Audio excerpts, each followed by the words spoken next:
Thank you. Our next contestant for Area 5, Jonathan Kohler.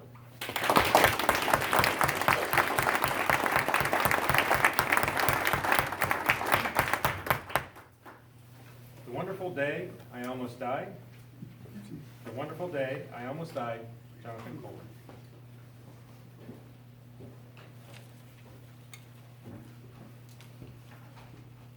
I would have given anything to pee. It had been a long night where it slowed and turned into a trickle. And then at 6 a.m., it stopped. I'm sitting on the toilet, pushing, forcing, sweating bullets, wondering what is going on. By 6:30, I had to accept the truth. Got up, shook my wife awake and said, honey, we gotta go to the ER now. She'd thrown her clothes. We were there by 7. Man behind the counter lackadaisically says, have a seat. I was not going to have a seat. I had unbuckled my belt and was jumping up and down, biting my tongue to keep from screaming. Sometime after that, I think within half an hour, but I'm not sure, they admitted me. They plunged a catheter up inside me. Ladies and gentlemen, the catheter released about a gallon of fluid. I'm not a large man. I'm told that my normal capacity is a little over a quart. You figure it out. Turned out, I had a bladder infection. Big deal, right? Well, let me tell you. They admitted me. They put me on a strong antibiotic. Then they watched and waited, monitoring my vitals. A day passed. My pulse was very erratic. Got up as high as 170. I was considered at risk for a heart attack, which I'd never had. Second day, they put me on a stronger antibiotic, this time for sure. Well, as the day progressed, they realized it was not working. They called me code blue. They admitted me to intensive care. And I'm told they prayed. I was in and out of consciousness. I'm told, because I was not aware of it at the time, that by the morning of the third day, the doctors huddled and decided it was time to call the Center for Disease Control and get permission to release the locked antibiotic used only for emergencies. They did so, also unbeknownst to me. They called my wife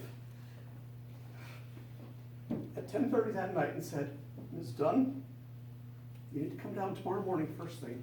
It may be the last day you see your husband alive. Ladies and gentlemen, obviously, that third antibiotic worked. I'm share this story with you. What person in his right mind would look back on something like that with the 2 months that followed and say it was one of the most wonderful times of his life? I'm such a person. I'll tell you why.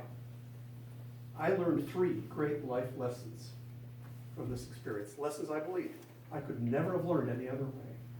First, real empathy and compassion for people who have physical challenges. Have you ever seen some elderly person like my mother who's hobbling along, trying to keep their balance, going slowly? You may think, oh, that poor person, I feel sorry for them. If you're like me, it's a thought of compassion. It's a thought of empathy. It's not real empathy. I can assure you, you spend a month with a catheter up inside you 24/7, you will learn the meaning of empathy. Especially if, like me, you make the mistake of just one time going out to a business meeting, forgetting to tighten the valve, and hearing a little trickle all over your nice dress shoe. Not this one, fortunately. Or the other time that I just thoughtlessly bent over once, felt a sharp pain, and saw blood gushing out of the catheter. These things engender compassion, empathy. Second lesson, there is a fundamental difference, ladies and gentlemen, between suffering and pain. Suffering is pain resisted. Suffering is, why is this happening to me? This isn't right. God, why have you forsaken me? I had considerable experience with suffering over these years. Pain, on the other hand, pain just is. Pain comes, pain goes. Pain is part of life, isn't it? Not once during this ordeal did I suffer. I had exquisite pain many times, but I surrendered to the process. I trusted the nurses, the doctors, to take care of me. And I had dear friends and family watching over me. That was a life lesson. But the third life lesson, the greatest and the hardest, had to do with my life purpose. When I was 14, almost half a century ago, I had a special dream in which was revealed to me my life purpose. I will assure you, if you don't know this already, it's one thing to know such a thing, it's an entirely different matter to execute. Several years before this incident, I had come to the realization, after many years of learning, trial and error, that I needed to write a particular kind of book. A book that could potentially change the world, or it might get me labeled by countless people as the world's biggest idiot. My ego would not allow this. I was stalled out until I was in that hospital, and a refrain kept going through my mind as I contemplated the possibility of my own death. Perhaps you've heard this.